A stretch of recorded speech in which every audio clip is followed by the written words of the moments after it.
Oh, it's so wonderful to see you again. Come in and unwind.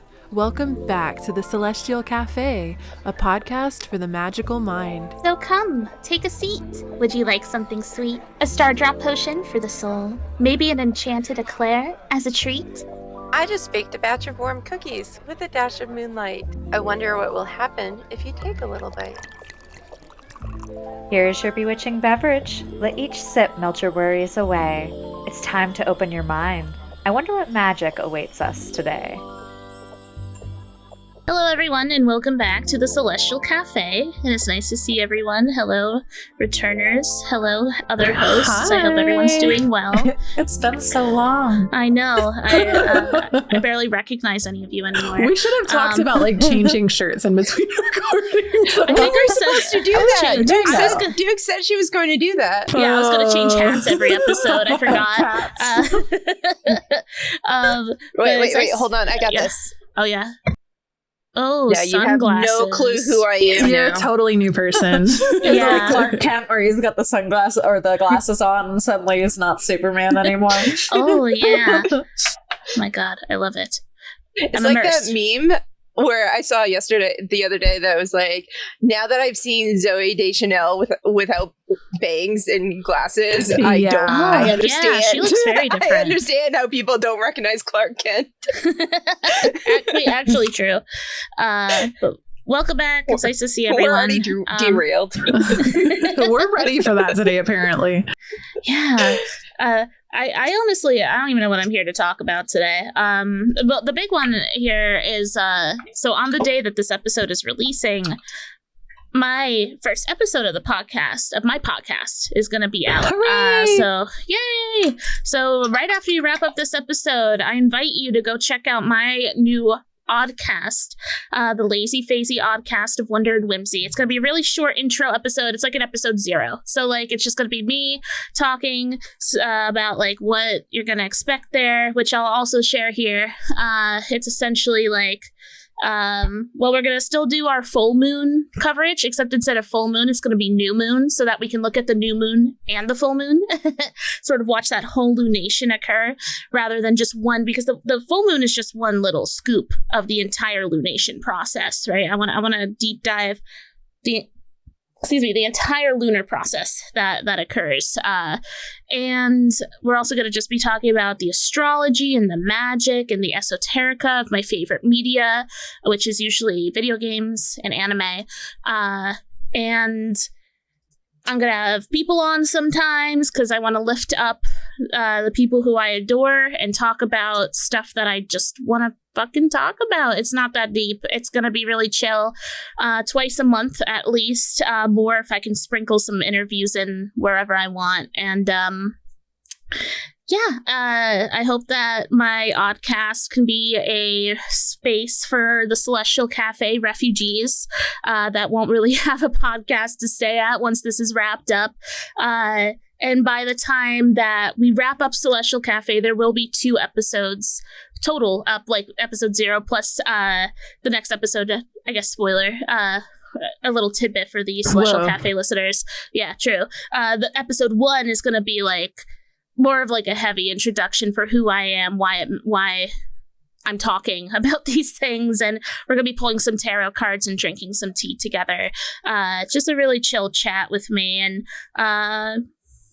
just really entering into this new phase of Oddcast era, and getting my footing fully into the door so that I can feel prepared to start dishing out some cool info and insights and my own personal brand of magic to the world in the way that I deliver information best, which is through my voice.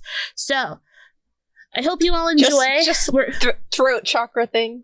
Yeah, I don't expect anyone to understand, but listen, it's my strongest and most loving quality is my throat magic. So I hope you all enjoy. Just look up Lazy Faezi Oddcast on all I think it should be on all podcasting platforms. I'm also going to have a YouTube. There's going to be no video at first, just for posterity's sake.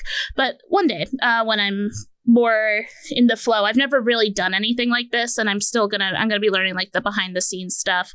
I know Ty's gonna coach me through a little bit of it. Yay! Woohoo! So I'm gonna have some pretty good and solid foundation stepping into this. So I hope you guys enjoy. And of course, links in the show notes and everything else. You'll find your way there somehow. We're gonna make it as easy as possible. So I hope you all enjoy. That's really all I want to talk about while I'm here. But, we did receive some Q&A questions, and I think I want to start there because I think that'll help me sort of guide into, I don't know, other ideas and just topics at hand that are likely going to come up in this oddcast. So one of the first questions we got, you know what? I didn't even write down who asked these questions, so I'm sorry. Thank you to everyone who asked questions. I appreciate it. I'm not very good at this. Maybe Panthera has this information. I feel like she's the type of person to actually have this stuff. I can find it really quick. Okay. I've got it ready. So. Okay, cool. The first question that I kind of want to touch upon, and this was a question directed towards all of us, and I would like to bounce around what you guys think too. Tarot versus Oracle. What do we use more? What purpose do we use them for? I feel like we were supposed to do a whole episode on this. We were. I think, yes. We were. Yes. That's one of the ones that was planned. And this question comes from Kiki Beth in Discord. So thank you, Kiki Beth. Thank you. I'm so sorry. Yeah, I was not prepared for that. Part of this. So thank you, Kiki Beth, for this question. I appreciate it. And for me, for the record, I've been reading tarot for a very long time. I think this is my 12th year of reading tarot regularly, and having it being a really big part of my life. And I gotta say, tarot is my main squeeze. I use Oracle to supplement the wisdom that the tarot gives me. It's kind of funny because I was looking through my decks the other day. I was just kind of taking stock and I don't know, seeing what. I don't know, just what's going on in my collection. And I noticed that I have a lot of Oracle decks, way more than tarot. And I think that checks out because tarot, especially because I'm so married. If you've been on this podcast for a long time, you know I'm married to Rider-Waite-Smith, and that form of tarot, that language of tarot. And I think that I don't really need to branch out very far when it comes to that. That's the storytelling I enjoy. And I found that over the years. It was my first tarot deck that I really sunk into, was a Rider-Waite-Smith clone. And it just is stuck. But I have a lot of Oracle decks because, they're all just so unique in their languages. And I think it's for every one tarot deck I have 4 Oracle decks. So both have a place in my divination practice and my cartomancy practice, but more often than not, I'm going to seek out tarot first. I love the stories that it tells. I love the archetypes that are woven in it. It's a format I'm familiar with and I have connected deeply with. And then every now and again, what usually happens with Oracle is it's just such a gut check. I don't go into a reading it's usually as soon as I start the reading, I'm you know what? I feel like they need some dragon Oracle. And of course, the whole thing with cartomancy and divination and stuff is my tummy went. Wow, I heard that. Yeah, I thought that was Cooper. I know. I guess I'm hungry. I need food. Want to cheese it? I've got some Cheez-Its. Oh no. Okay. Maybe I'll get a snack after this one. Okay. But anyway, I've noticed that with Oracle cards, it's this person needs some dragon energy, and it's I don't know. It's. I think about people like my mom. My mother, it just automatically goes to Oracle, and I don't know. I'm so comfortable with tarot, I think is what it is, and it always gives me the answers I want. I usually pick up Oracle. I have a lot of affirmation Oracle decks. That's if I need a mantra.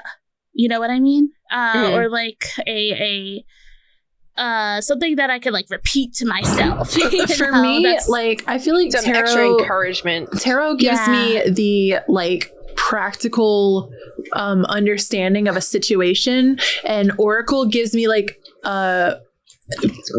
Aesop's Fables moral of the story. So I usually go to tarot first and foremost to get a framework for what I'm working with, and then I'll pull Oracle to kind of get me like the emotional and spiritual like mile markers that we're trying to hit along the exploration of that storyline.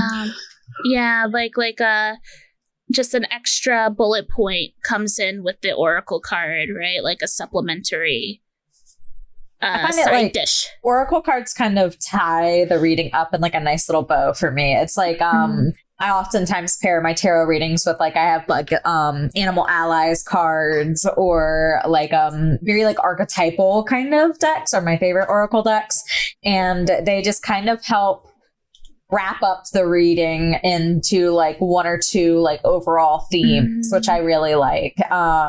Oracles, it's like sprinkles on like an ice cream sundae or something. Like it's not necessary, but it's like it's nice. And the only times I ever find myself going for Oracle like by itself is if I'm like wanting just like a nice light and fluffy kind of like motivation for the day. I'm just kind of like, what am I feeling today? I'm just going to pull like an animal or something and just see kind of like what energy am I have one deck like, that there's a couple Oracle decks that I have that I might classify as like therapeutic psychological tools. So like the self-care tarot is coming to my mind, where it's like I wake up today and I draw a card from the self-care Oracle, not so much as like a tarot reading, but as a today, let me draw a card. I'm going to make time today to make myself a healthy meal at home.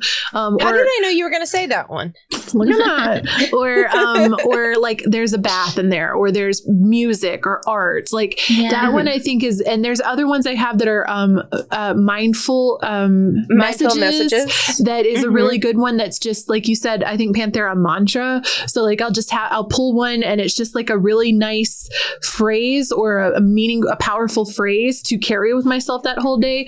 And it's not necessarily a tarot card, although in some ways to me, I feel like Oracle cards kind of water the tarot card down into the moral of the story, right? It's a little more digestible sometimes if you're wanting just like a quick grab and go. Whereas like usually if I never pull like a one tarot card, I'm always setting down for like at minimum 3 for me. So it's usually a more extensive question. I'm looking for a little more oomph in my answers, whereas Oracle's just like a quick grab. Dukes, you've always impressed me with your ability to take, I've seen you do this on your streams, one tarot card and weave a story for 30 minutes about one tarot card. And for me, I'm like, I need like 10 tarot cards to get to the same place. And I don't actually think that one is better than the other. I think it's a completely different way of channeling. I don't know how else to say it. So because I know me, I would get under. Of course, there's very specific situations where I get overwhelmed. Have pulled like 10 tarot cards, and I do follow the story, but I think that on a normal basis to pull that many for me in my world, I would get so muddled, because ultimately, like I feel like everything ends up being like one solution, which is just like balance. And like once I get like 10 cards in front of me, it's just like now 10 different ways of saying balance. You know what I mean? And achieving balance. So like I feel like with one card, I can achieve like one pillar of reaching that point. That's how I read it. So it's very interesting. I feel like I definitely gravitate more towards tarot, but I have my times where I'm more towards Oracle. And like, to me, sometimes I mix them together, but a lot of the time I'm all tarot or all Oracle. But it's more like, it's interesting because I approach Oracle with a kind of different take, I guess, because like to me, tarot is all about the inner work.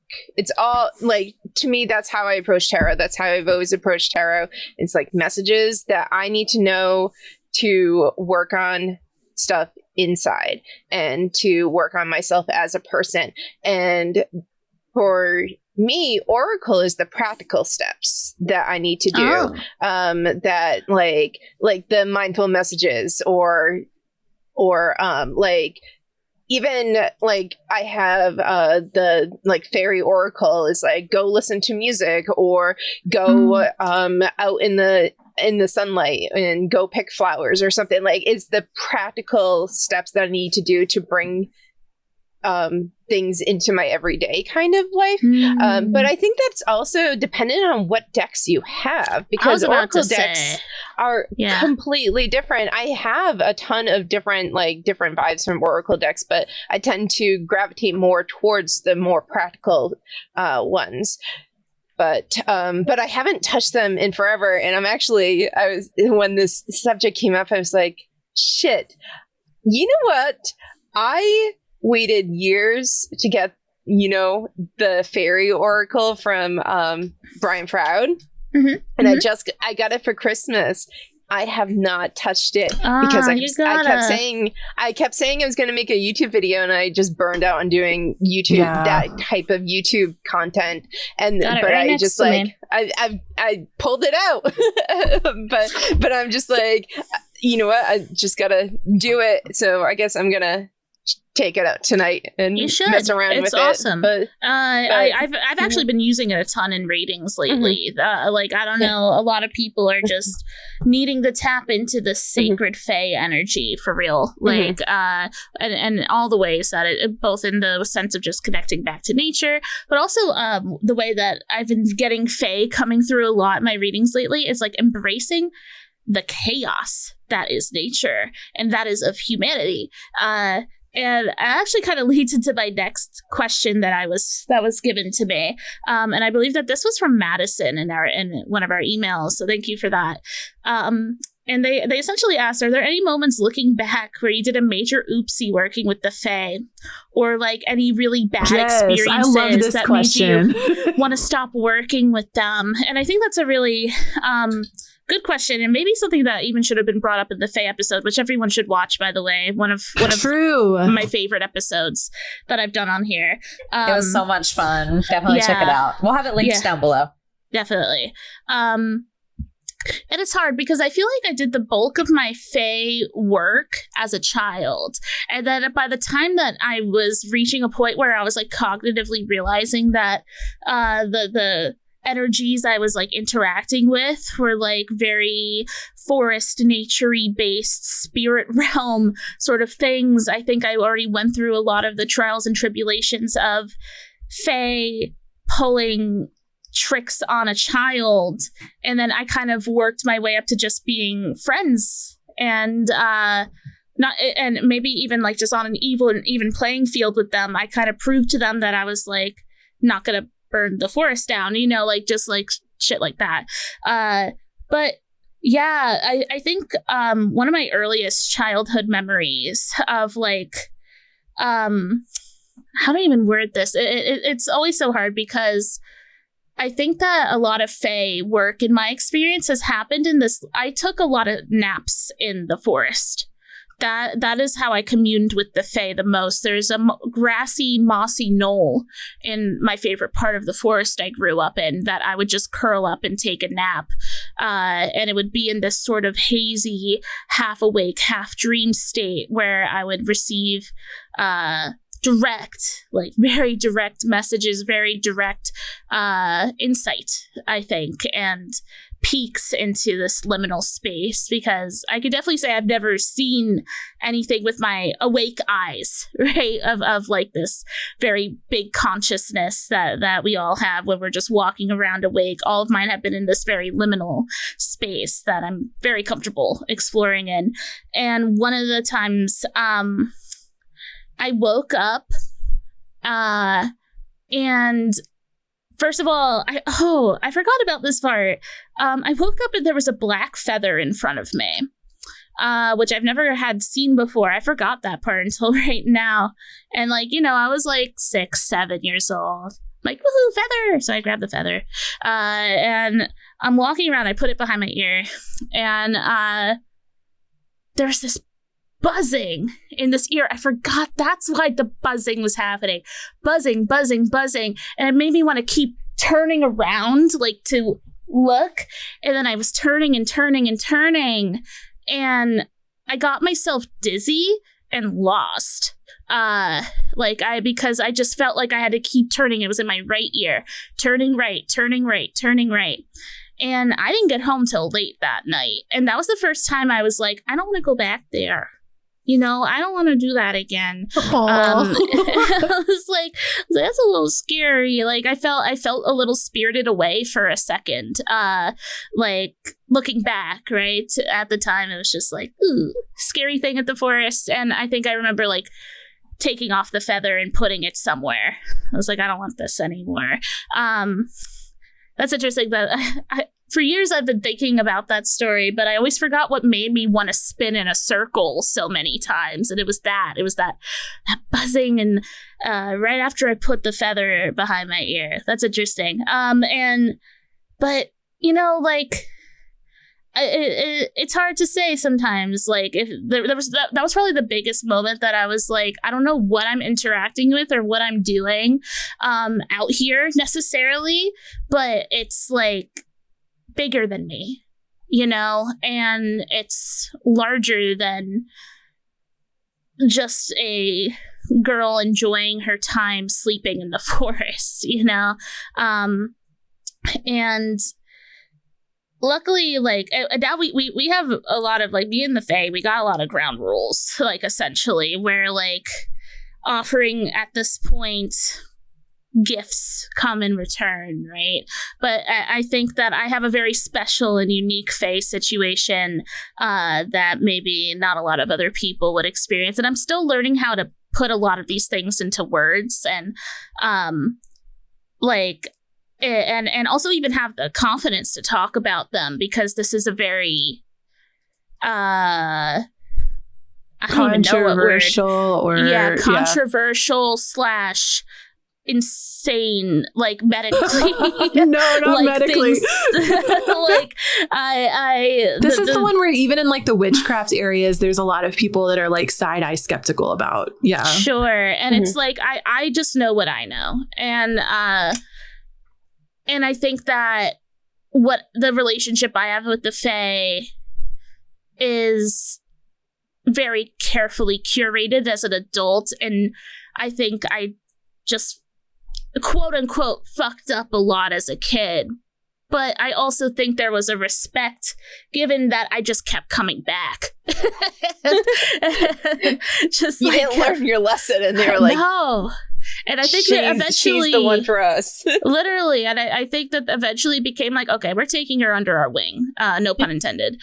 Maybe, knowing them. There may have been a pun intended. And I definitely felt guided and protected by them. And I still do. And for the record, like, I'm still in my childhood home and stuff. Like, I'm still, when I went to college 6 hours away, they went with me. Some of them did. You know, like, at this point, our contracts are just like the SpongeBob episode, or like in the cartoons where like the scroll like wraps around the room, and like that's like me and my contracts with the Fae in this area. Like, we are just lifetimes now. Surely they're gonna be following me for the rest of my life. But bear with me as I continue to sort of learn how to conceptualize and talk about this more, because I do want to. It just literally sounds unhinged when you actually say it out loud. And I respect that. But I also respect that maybe life's a little unhinged. And thank you all for receiving my Fae insights, because it's very interesting and fascinating. And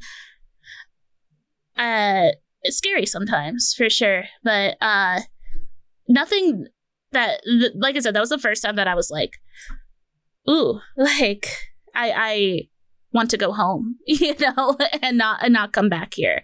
But I was very young, and the Fae beckoned. What can I say? They wanted me to come back, and I always do. And I hope that for anyone else who's experiencing the Fae or working with the Fae, like, there's just know that there's ways to connect with them, and they will help you if you can open your door. And there's nothing they love more than a curious soul, for better or for worse. So it's kind of interesting. And honey and whipped cream and sprinkles. And any crystal chips and that you don't use anymore. Find a little tree in the forest with a little nook in it. They live there. Just give them some gifts. You will be showered in return, in some way, shape, or form.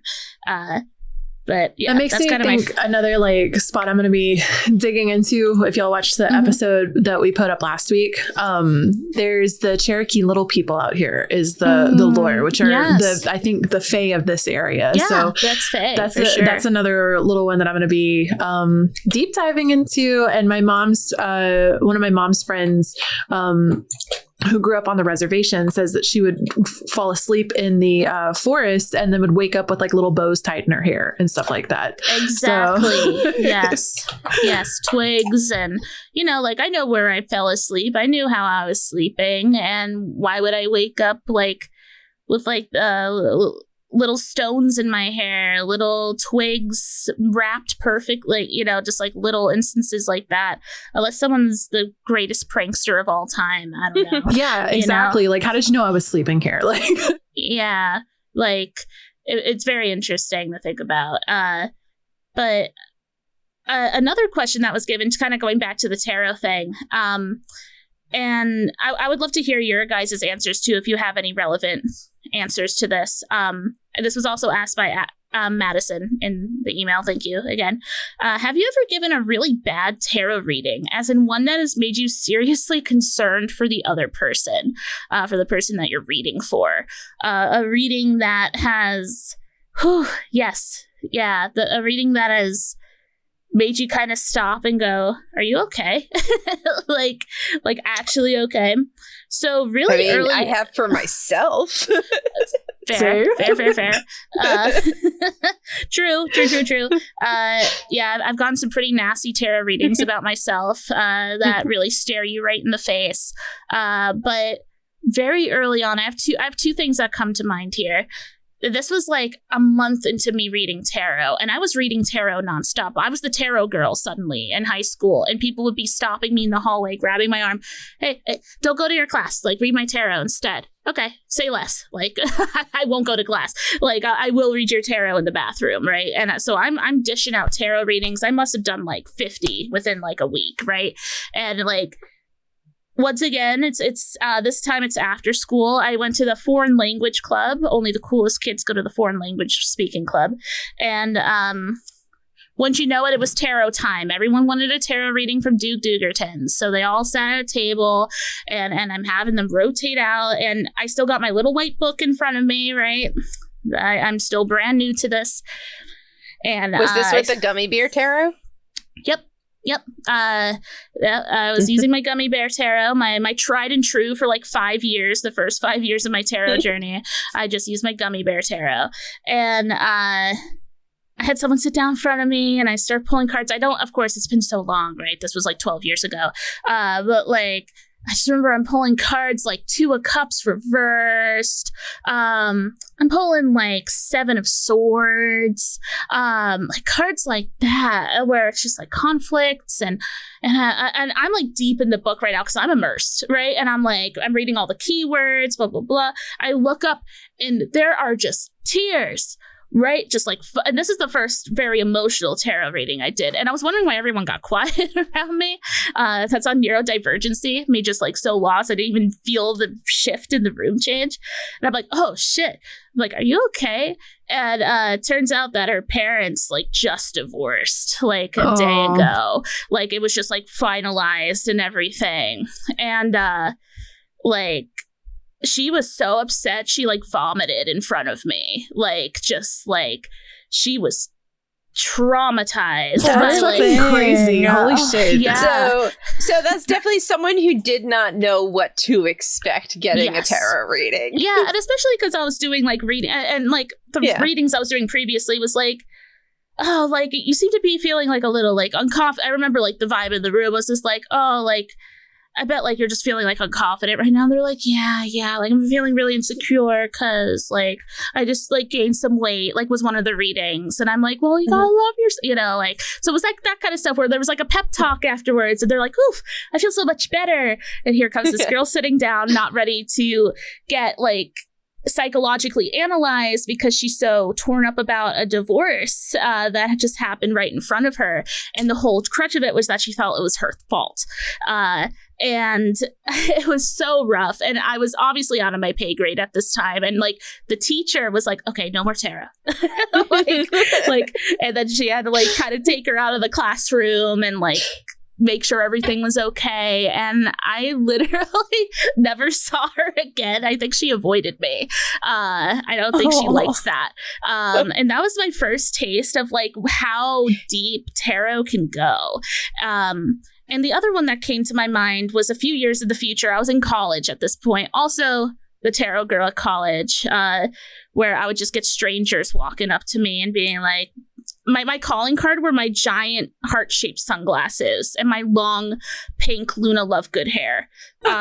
So they looked for that girl. They would find me at parties or like as I'm walking out of class, and they'd be like, tarot girl, tarot girl. And so this was one of those people, and it was a guy and his girlfriend. They wanted a couples reading. Sure. Oh no. Okay. Yeah. Oh no. I mean, yeah, how this is going. Yeah, right. And it starts off like pretty tame, like communication issues, like make sure you guys are talking to each other, right? They got a lot of like reverse swords or whatever. And then I started getting, like, once again, we were getting, like, a lot of those ugly cards, like the Tower, Lovers Reversed, like, these long-term, just, like, and, you know, you don't want the words, like, you're going to break up, I think, to leave your mouth. But this was also the point of my tarot career where I was like, I can't lie to these fuckers. They're going to waste their time. And I'm like, I don't know. I don't see this working out. And then, like, the silence was deafening. and they both were just, like, sitting there, like, kind of just looking at me, not looking at each other. And they both were like, I'm like, this makes me think of the time that I read tarot for my best friend at the time. Also, she was dating my roommate. This was like 15 years ago, and she was like just out of a long-term relationship and was like just dating, date one person, a week later dating another, you know, and we all deal with breakups differently, and this was how she was dealing with hers. And she had been with this roommate for a couple of weeks or so, and this was when I was really starting to get going in tarot, and she was like, I want you to read our tarot.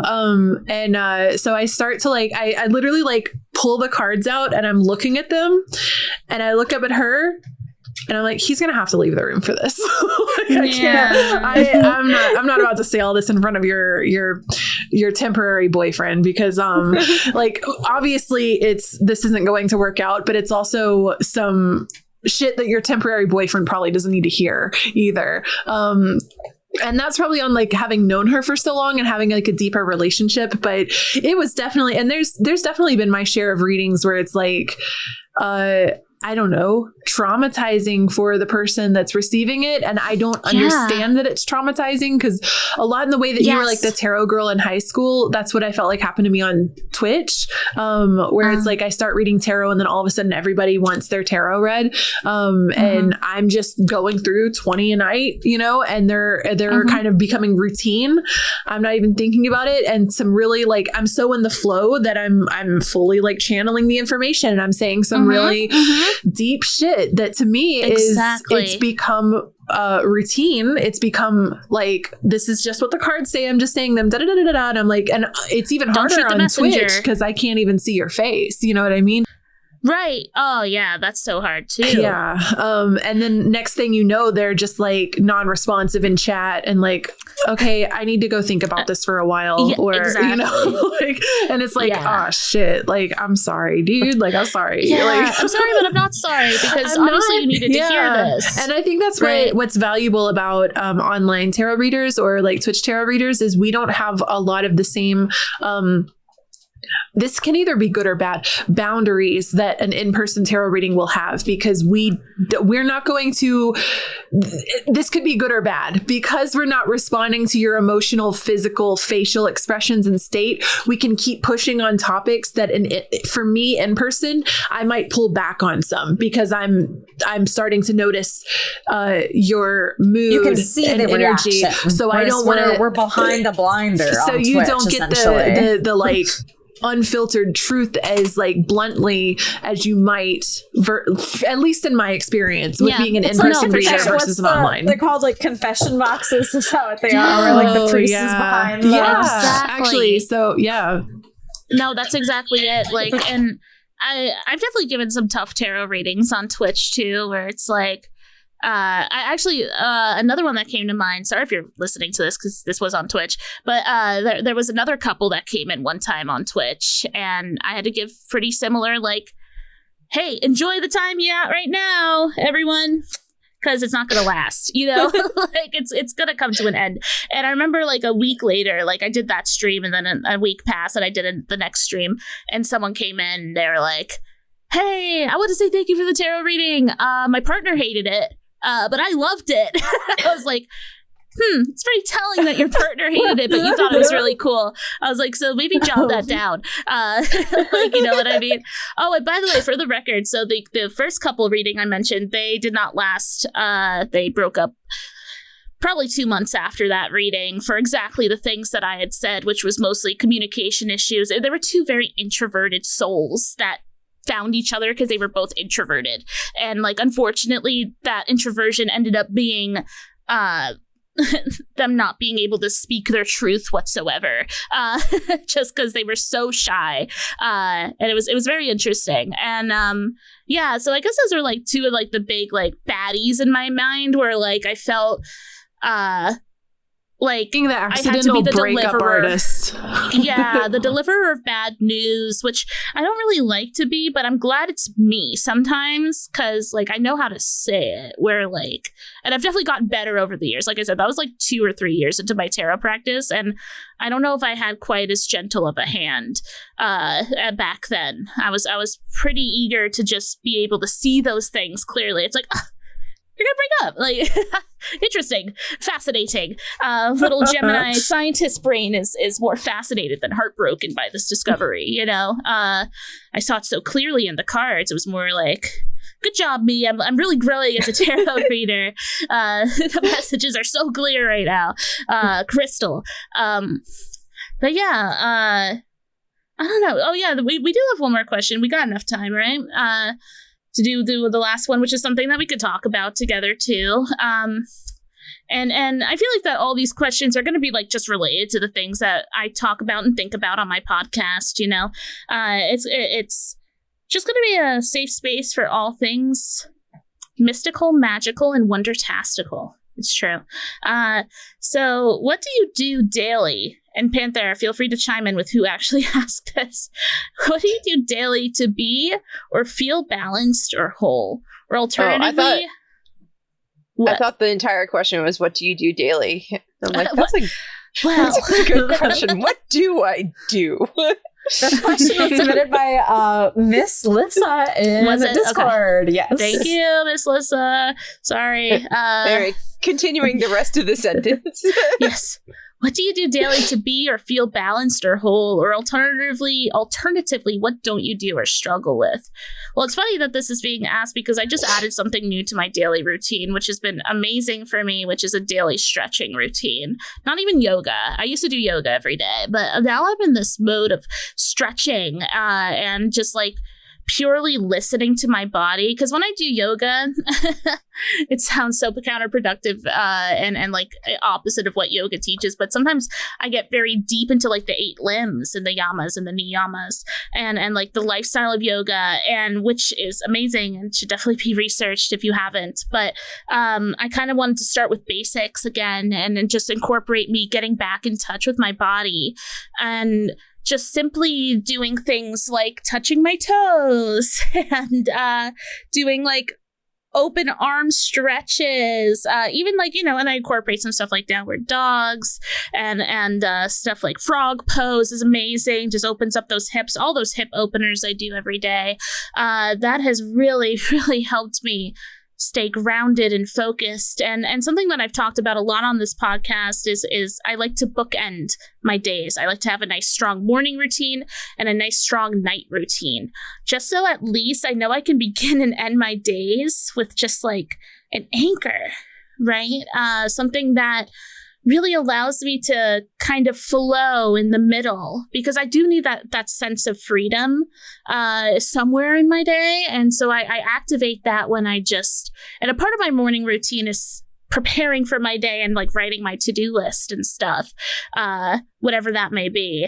And so I can kind of flow through my to-do list however I want throughout the day. And sometimes on my to-do list, it's like play video games, you know, like I want to make sure that I get some fun in. I want to, and access all these parts of it. But yeah, like adding a stretching routine has been brilliant for me. And a part of that stretching routine, I do it right in front of my altar. So I'm right there. And then usually I plop down when I'm done because I'm exhausted. And I get to light a candle as I eat my breakfast right afterwards. And it's just really, really chill. Just those little moments. And that's stretching is a pretty big ritual. It's like 30 minutes of my day, right? But like, I don't know. I've been really out of touch with my body for a really long time. It's been neglected as I've been so focused on healing the mind and spirit and my emotions, right? So it's been nice tapping back into my body lately. It's been long overdue, I feel.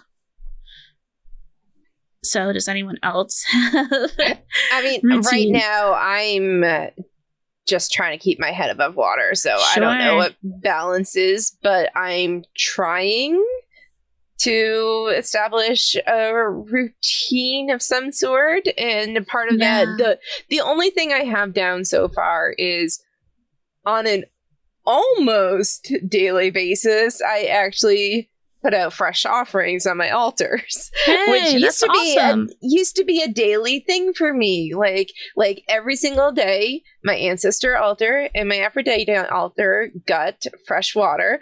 On the weekends, Aphrodite got fresh flowers. On weekends, I had extra cash. They got some wine. But like, I let it all go for a while, just with like this spring and everything. So like I've been trying to get back, and that is like one thing of many that I want to get back to. But that just even like the days I do that, I'm like, hey, I did that. That's great. Cool. I know Aphrodite would like it if I did it more consistently, but I'm trying. Hey, but Aphrodite's love is patient. She's waiting whenever you're ready. but that's like one big thing. And the other thing that I really want to get back to that balances me is reading more and just getting back to that. And instead I used to have this whole routine of like in the morning I would meditate and I would read drink tea while I was reading, and I wouldn't look at my phone, but now I wake up and I look at my phone and then an hour is gone. Sure. And so like I need to get back to that. It's a hard habit to break. Thing. Yeah, but it's my work in progress. I don't think I really have anything. I've been thinking about it the whole time, and like, I don't think so. I think I'm just unbalanced and unhinged. You go where the wind takes you, perhaps. Yeah, I guess so. I don't know if that's really I used a to good be thing, someone, like even when I was in school where like a routine is forced upon you, like in grade school where like you just have to wake up, go to school, and like your 6 hours of your day, technically like 8 if you include travel, is just gone. Like even then in my life I didn't have a routine, right? Like a sleep routine, a food routine, it was all fucked. And it's funny how with the most freedom I've ever had as an adult, it's like now I need a routine, right? I think I've just been living on the edge this whole time. And it turns out that having a routine for me personally has just been like even more freeing. It's ironic, right? Because it gives me the peace of mind that I can get through my day without a pit in my stomach because I didn't tend to this need of mine today, right? And like, oh, like I forgot to do this, and now I'm like, a big thing is like, I forget to do things, and then I forget, and then I forget, and then I forget. But if I take the time in the morning to do my to-do list, which I do, then I don't know, it creates a sense of completion. I'm able to look at my whole day and but from the back for the time is confusing. So wherever I am, I look backwards and be able to be like, okay, this day was productive / successful / magical / whatever it was meant to be, right?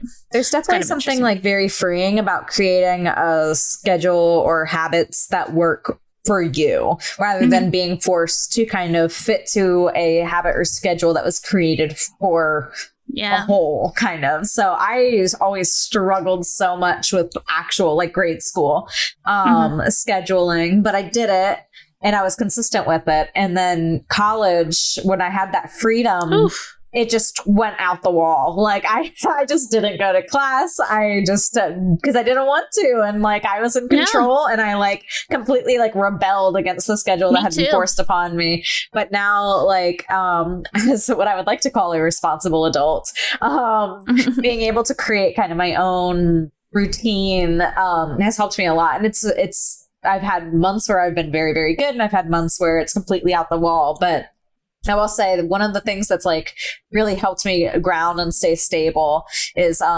it's been pretty much a year now since I started dog walking, and 5 days out of the week I have been outside for like the entire year, at least if I wasn't working on the weekends, which I did work on occasional weekends. So the majority of the year I actually took, time, and I was outside for at least 30 minutes each day, if not up to hours. So I'm very happy with myself. And I've definitely noticed like a change where it's like, I'm definitely much more like in the moment now than I was. Whereas, me too. And just like, I feel better throughout my day when at least I've got outside today. Like if I did nothing else, like, you know what, I was outside and I walked a mile or whatever it was, even at the bare minimum. So like that has been really nice to like look back on.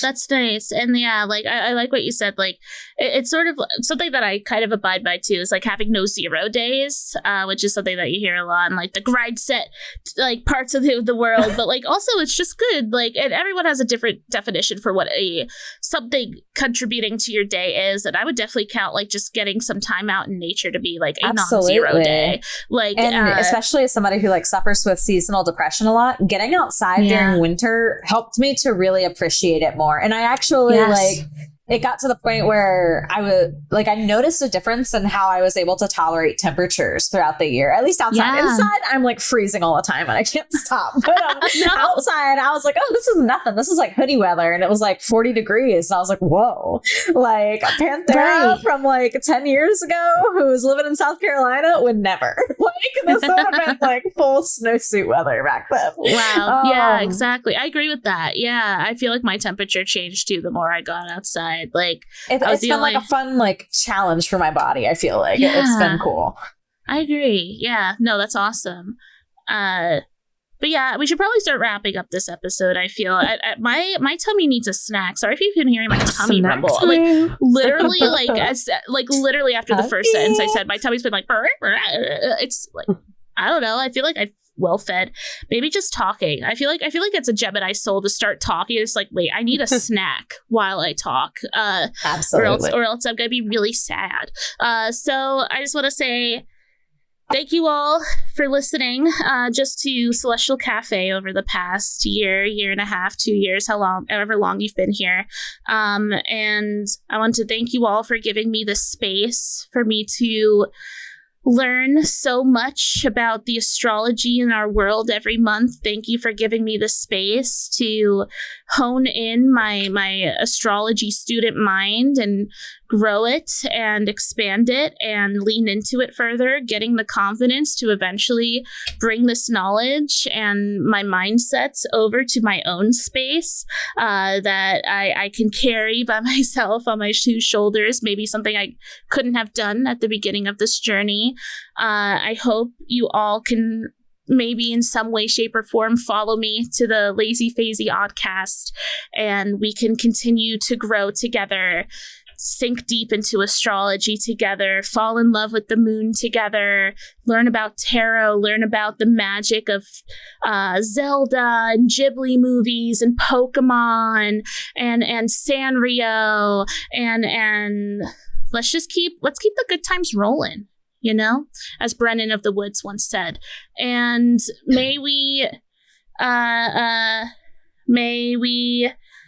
continue to love ourselves. That's all I have to say. Thank you all for having me. And next week we are talking about, that's my tummy again. See, I'm so freaking hungry. Our next episode next week is going to be with Fuchsia, who will be talking about their favorite witchy games and let me see. Oh yeah, they're going to be talking about magic. Yeah, location magic, storytelling, and just like the joys of witchcraft overall. So please stick around, listen to her wax poetic about all those beautiful things. And once again, I invite you to the Lazy Faezi Oddcast, which the first episode will be out today. All the ways to find that will be very accessible if you take a little bit of time. So thank you all. I appreciate you all. And may Celestial Café live on forever in all of our hearts. Thank you. All right. I think that's it. Goodbye, everyone. Bye. Bye. Also, you should check out my website, Faezi, FAEZI.LOVE, faezi.love. That's what it's called. You can find tarot readings and astrology readings there. I'm going to be expanding it to also sell my art. It's going to be sick, nasty. Yay, and Doogsley everyone's going to art. be popping off. Everyone's going to be like, whoa. And I'm going to make blog posts, maybe even. That's it. Okay. Bye, everybody. Bye again. Bye. Bye-bye.